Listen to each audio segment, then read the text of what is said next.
A classical illusion that has been published in 1998 by two Americans, Botvinick and Cohen, two American neuroscientists, is the rubber hand illusion. The rubber hand illusion consists in placing, let's say, one's left arm out of sight, out of vision, and placing in front of the eyes of the subject a hand in plastic, a rubber hand, and then the experimenter will stroke, let's say, the index finger of my left hand, and at the same time the left index finger of the rubber hand.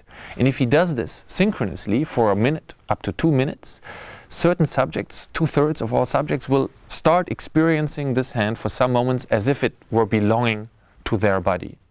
So this is one way, and this is normally investigated by questionnaires. So the subject will be asked a certain number of questions to respond to.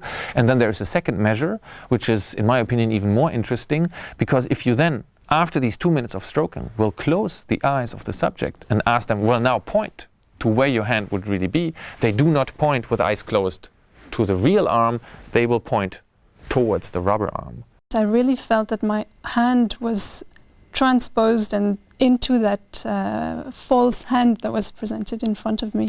The feeling was really an awkward feeling, a very strange feeling of having a false hand belonging to me. We visually see that the hand is false, but we can't separate that from the fact that we actually feel our hand in that place.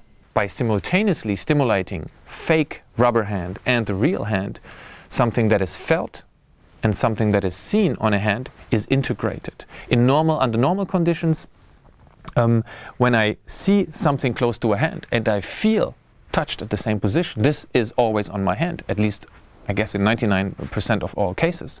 So by disintegrating these two types of information, the experimental psychologist interferes with those brain mechanisms that we have through phylogeny, but also through our own development, learned that our brain has learned to fuse together.